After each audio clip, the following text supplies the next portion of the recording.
Hey everybody, thanks for watching. I haven't done one of these Skype interviews in a long time, about a year, but I had some questions and some things have come up and some exciting stuff is going on with the channel. So I wanted to get Tony on the line, who is here. Say hi, Tony. Hi guys. Hey girls. Hey girls. Everybody. All right, so Tony, tell us, before we get started, tell us where you are right now. Where is this space? I'm actually finally inside our Goth Lab here, as we say in our kinesiology department. So got floors down. Don't have the best net, but got some nets up, and we got all the equipment ready to go. So you'll be seeing some exciting stuff coming out here in the next couple months. Okay, so now that you have this space at MSU where you're getting your, remind us, your master's and then your doctorate. In Correct, what? yeah. My master's in exercise science, finishing up with that, and I've already started engineering, PhD in engineering and human factors. So it's biomechanical engineering is what I'm getting into. So what kind of things are you looking to discover by having this like Goth Lab there at the college? We're going to start with the EMG. We're going to actually try to kind of not literally peel back the skin, but see what happens underneath the skin, see what type of muscle activations, and then how do different teaching protocols then affect those muscle activations, and then it affects body segments, then obviously produce better golf swings. Okay, cool. So are this is one of the things that I was wondering and has come up is with your new Goth Lab, are you looking to discover brand new things, or are you more looking for validation, or a mix of both, or what? Because it seems like you have a pretty good solid idea on how you think power is created and golf swing is best applied, but what do you think? Definitely more validation. And then, because really with the research from probably like a Dr. Kwan, Dr. Ferdinand's done in Australia, they've already done a lot of the modeling. I think, and I hate to be, not trying to be too arrogant, but I think we've got the golf swing figured out from a timing standpoint. But obviously, from a learning standpoint, that's where we really want to get into. Are there more effective ways for golfers to learn than what's being presented right now? Okay. And so for me, it's validation. I feel like we've got all the information we need, but there's always more to keep learning. And then what systems or what learning processes can we create to make golfers better, faster? Okay, so you just brought something up that I think for you is just like a off-the-cuff remark, but for me and maybe some people who are watching is kind of confusing. Tell me about modeling and what is modeling like in this application, and how is it revealing things about the golf swing? Modeling is more of creating a system of how, so we have an input, and then here's our system, and then this is the output we get. Okay. So the model are the different components within it to create that. It's kind of like the mechanisms that create the output. Okay. They're the kind of the function. So the model is just one way of, and then you can create a lot of different models, but it's a function. So this way we get the output what we want. So when I see modeling reports at inside the Goth Lab and other places, when I see a modeling report, it looks like stick figures and all these points of reference and kind of this like computer generated thing. And so is it is the goal of a lot of the modeling that's going on in universities thinking about the golf swing, is the goal of that to get deeper understanding of how the golf swing is working? Yeah, it's more of creating tools so that we can then apply it to each individual. Okay. So instead of the individual becoming the model, we want to say, okay, here's this model of how we do it. Mm-hmm. Now, how does this model then adapt to each individual? Because obviously I'm 6'5", not all golfers are 6'5" and built the same way. Some are taller, some are shorter. Mm-hmm. So we want the model as just more of a framework. Yeah. Say these are kind of like, we call them fundamentals, but this is a framework on which everything else functions and everything else works off. Okay, gotcha. The main question I wanted to ask you is this. So there's the science of golf and actually what's actually happening, such as the hips are going first, and other things are trailing behind that. Then they're catching up. There's things that are actually happening, and then there's the things that'll make you good at golf. And so where is the disconnect between? Because a lot of times instructors, in kind of like a pseudoscientific way, they'll say, well, the body is segmenting in a certain way, so then this is the fields that we need to chase because I can prove it. There's a slow motion video of this guy sequencing this way, so this is how we need to learn golf. What's the difference between science and what's actually happening, and then what needs to be felt or learned to get good? Because that's the ultimate goal. I think what you're really referring to is kinematics. Okay. So say here's a slow motion swing. Mm-hmm. That's the science of kinematics. Yeah.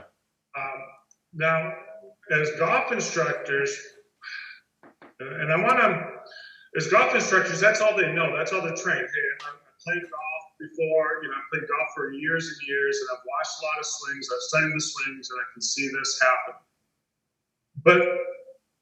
Which is great, but no one really starts looking into what are the internal neural mechanisms that created the kinematics. Mm-hmm. So you have kinetics, which are some of the forces behind that. Okay, so that's a kind of a new area that very few researchers are looking into. Is everyone's kind of caught on the kinematics because now you have products that out there that can measure kinematics. So here's a graph. See, the hips go first. Yep. They wrote the graphs a certain way, and they're not wrong. But when you start looking at motor learning and how humans learn, without the understanding of the kinetics or the forces that create it, and then we take EMG to start explaining and looking into the kinetics that really happen, and then we look into intent, we bring in psychology.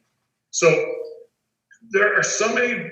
I would say the kinematics are like the surface of an orange, and we're peeling the orange back, and now we have all these different pieces that make up the orange. But golf instructors, they don't have the tools. They don't have the education. That was part of my reason to go back to schools, because I wanted to understand those mechanisms behind it. Okay. So it's nothing that they're bad people or anything. They just don't know.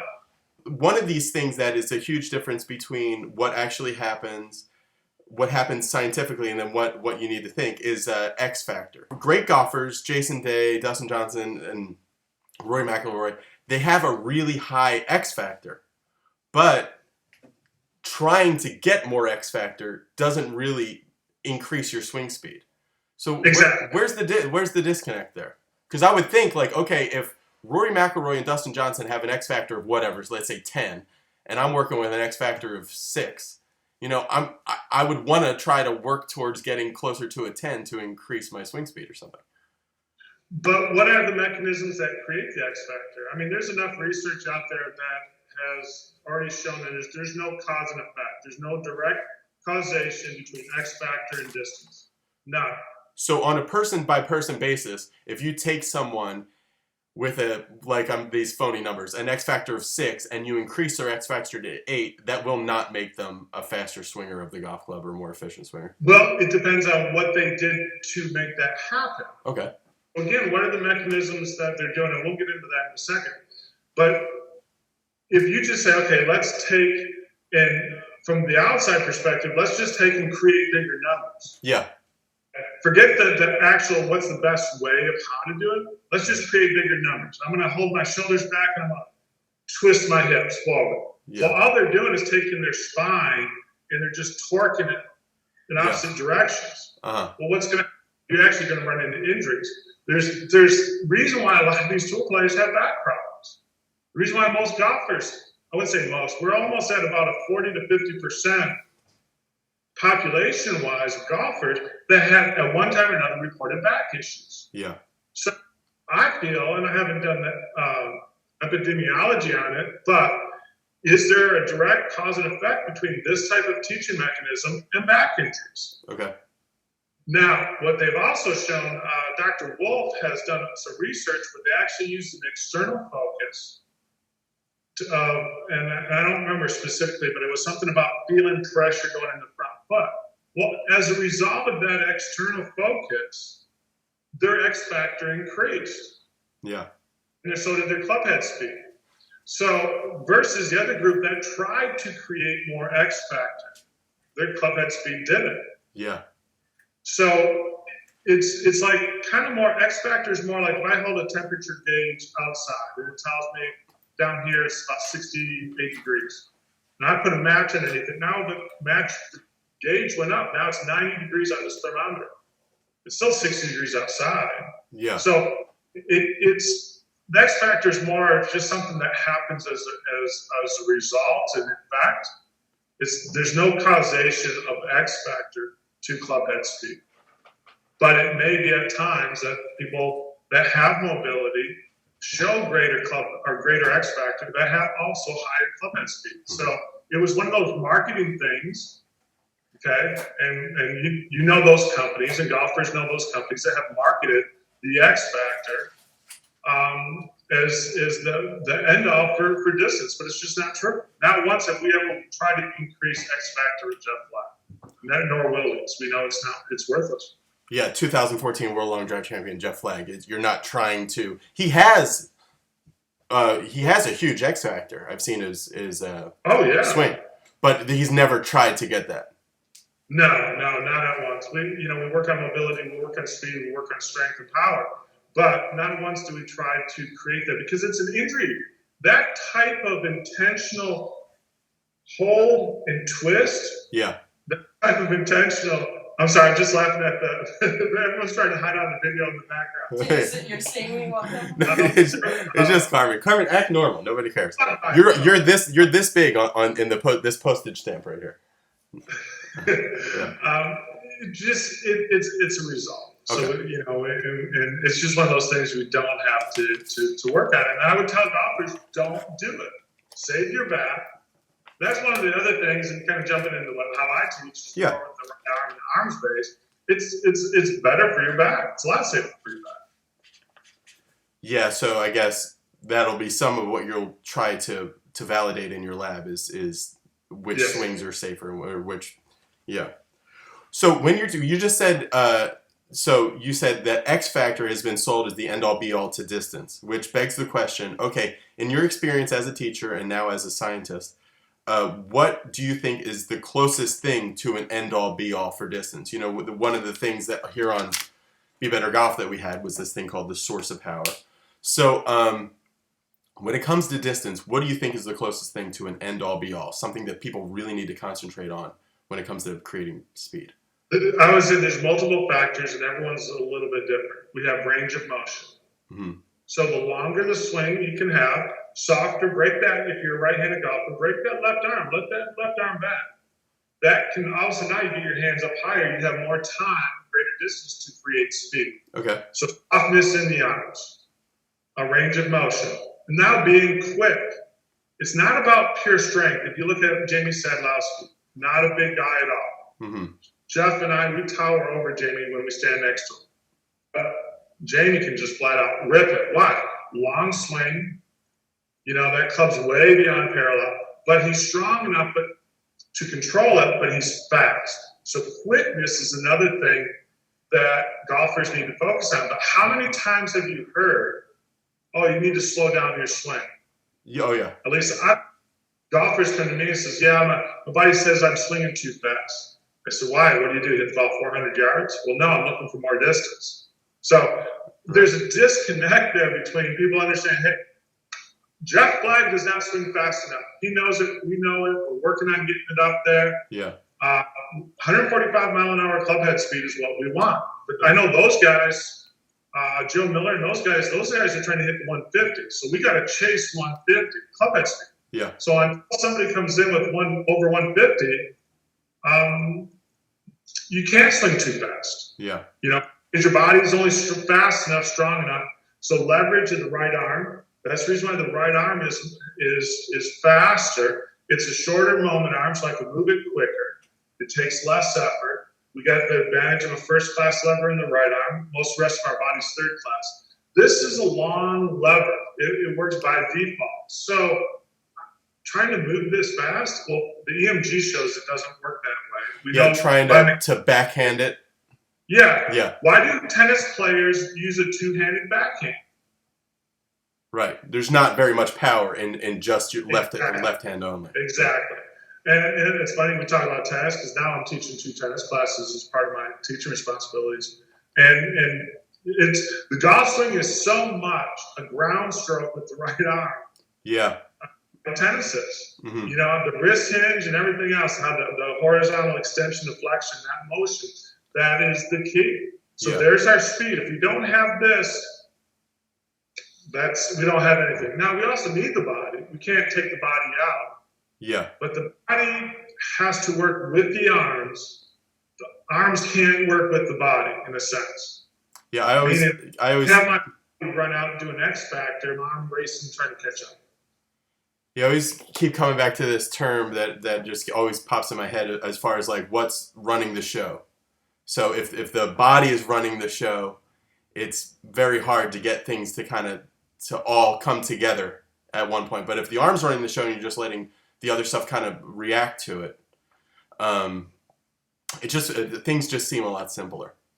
Well, exactly. And I'll use this. I had one of my students came down from Nashville. Yeah. Kind of getting tired of, they were teaching a lot of position golf up in Nashville. And he's a great athlete, former baseball player.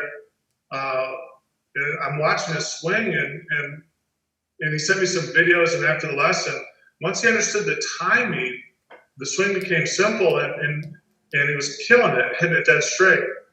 And then he sent me this video and a comment in the message saying, geez, if I hit my ball, we taught him to hit ball speed together. He goes, when I do that, I hit the ball dead straight. Yep.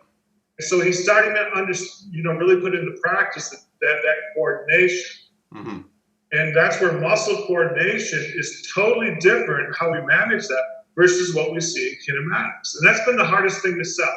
Yep. So when I talk about the sequence of the downswing being arms first and then body and club, people are going, well, that doesn't happen. And I said, well, I'm referring to an internal model, not an external kinematic model. And as a golf pro, well, what tour players you working with? Well, I used to work with down in Florida. Well, who do you have now? Well, I'm up in this to be running a golf course. Well, you're nobody then. Yeah. Now, having this academic side to it, here's how the whole system works. Yeah. All right. So you just brought up some of the tenets of what you call reactionary golf. What if somebody was to do just like a general, like, what is that? Reactionary golf. What does that mean to you? What it is trying to get people to be more just playing the game of golf, not thinking about positions, not thinking about it. It is reacting to the ball. Mm-hmm. So if we're playing tennis, or we're shooting a basketball, we're throwing things, we don't really have time to think and process information. Mm-hmm. We're taking in information where the ball's got to go and things like that, but it becomes more reacting to the ball. Okay. And that's what we're trying to do with the golf swing is get people to react to it because now they think less, but they can move faster. So if you think about it, if you got to read a whole book, you can't do that in one day. But if I only have to read one page, I can get that done in one day. Yeah. So it's information processing. The less information I have to process to achieve my goal, the faster I can do it. Mm-hmm. And that comes. So I want more reaction than the process of programming. And that's why like a teacher can be so important because a teacher who you would hope would know all these different positions and things that you would want your golfer to accomplish really has to for every maybe 10 thoughts they have about someone's golf swing, they really have to pick and choose the one or two things that are gonna actually get them to where they want them to go. Because sometimes I've taken maybe more golf lessons than probably 99% of America, but sometimes you get to a teacher and they're telling you everything they think about your golf swing and everything you should be doing, but hearing all that stuff is not really. If you just want to be better at golf, that's where I think some of the talent to teaching comes, and just like being quiet sometimes. Some of my best sessions are when I talk the least. Yeah. Because if a golfer can discover that awareness and they go, oh, this is what I need to do to hit the ball well. Mm-hmm. I said, we got it. Perfect. Yeah. So there'll be a more detailed video about this later. But after seeing a lot of different coaches and everything, I've decided to go with this reactionary golf method. And just quickly, why I'm doing that is the whole reason that I'm doing that is because of Tony, the way Tony thinks about the downswing. So tell me, Tony, once you've started your downswing, what do you want people to feel at that point? Because a lot of what we've talked about, like, there's basically like, okay, it's done. The ball's gone. So what should we feel during the downswing? Well, it depends on what the person's habits are, tendencies are. Okay. So for an example, let's start with your stuff. Sure. With your swing, where you kind of dropped it a little bit more, kind of slung it, you kind of dropped it under and then had to catch up. Yeah. And that was snap hooks sometimes and blocks sometimes. Yeah. Exactly. So my feeling for you on the way down would actually feel this right arm. What I would want is kind of throwing it out, almost an over the top type move. And then once you kind of got that started, then that whole right side would go forward. So in a sense, there's the arms and the body. And then what we would look at with you is say, okay, well, what is it that you have to do to create the correct alignment through impact? And that's the reason why I use Foresight GC2, because I know where that club is. We can measure that and say, okay, you're 5 degrees inside out. We want you to be at 0. Okay, you need to feel X in order to make that happen. You can discover, and away we go. Now, someone that is over the top, we know that arm swing has to go a lot faster than what the body is. Yeah. And that's where most golfers are. Over the top usually is misdiagnosed as going arms too far first, and you're doing that, but it's actually you're here and it's just opened. That's over the top. It's not. It looks like, if you just look at it, if I go like this, it looks like they're going like that, but really, if you see it, it's. So exactly. You must have a lot of students that come to you that are over the top, and you're telling them, okay, I want you to feel your arms racing out in front of you more, and they think, well, I'm already over the top. Now I'm going to be, this is going to be horrible. Exactly. But so then what I end up doing is saying, kind of like actually, Brandon, what you just did is I said, okay, let's make a backswing. And because the first time we go through this, people are almost in disbelief. Now, don't turn the chair back. And now, if all you said is let the arms go, but don't turn your back there. Where is the club coming from, the inside or from the outside? No, that's right on plane. It's right from the inside. Yeah. Yeah.